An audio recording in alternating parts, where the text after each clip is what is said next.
everybody, I'm Naomi. I'm Megan. Sorry, this week I'm the sick one with the bad voice. And I'm Ashley, and this week we watched the video called Power and Control. And right off the bat, the video stated that 1 in 4 women experience domestic violence, and domestic violence cases are actually going up, but the resources to help these women are going down. So I feel like that doesn't correlate, and we need to step up and actually help these women get out of and men get out of abusive situations. Right. I think the video really showed how difficult it is for a woman or a man to leave an abusive relationship, especially when the one who is abusing is kind of like the breadwinner of the family. It showed this woman, I think her name was Kim. Yeah, Kim. Kim. When she left Josh, she went into the shelter. She was there for months with her 3 kids and living in one room, it looked like. And when she finally got out and got a job, it was a job at McDonald's. And I mean, we all know that you can't make a living for yourself on that, let alone for you and your 3 children. So I think the main reason that people stay is because they don't have any other option, they don't have anywhere to go, and they don't have any money to get there.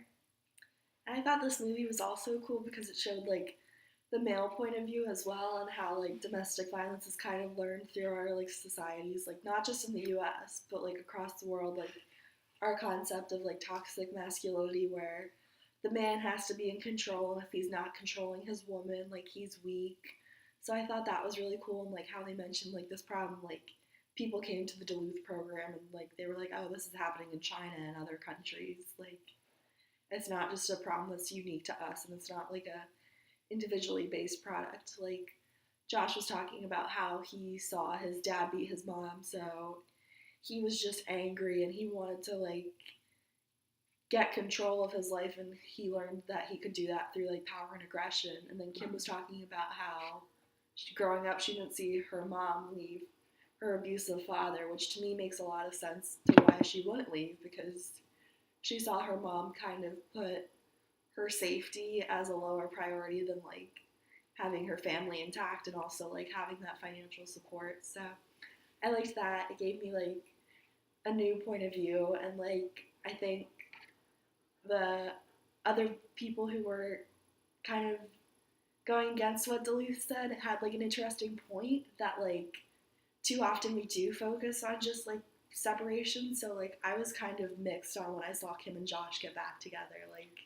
Yeah, keeping the family together is important, but you also have to assess each situation differently, because keeping the family together in certain situations isn't good. I felt for Josh and Kim, I wasn't the biggest fan of them reuniting, because you could see it was definitely harmful for the one child who was talking about how much she hated him and how she wanted to kill herself.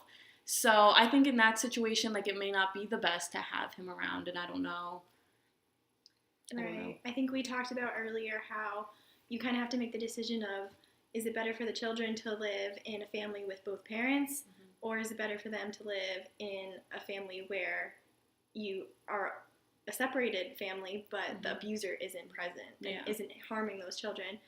And I mean, even it looked like the memories of him was really what was getting to her. Yeah. And that was sad. Yeah. I think it really, Ashley said, it's going to probably depend case by case. And I think that if a family wants to reunite with both parties and all parties involved, that social workers and other practitioners should be able to help them. But also I think the best prevention and method to combat domestic violence is through prevention and teaching children at a young age that power and control isn't love, it's respect and tolerance. So. All right, that's all we have time for, so thanks for watching.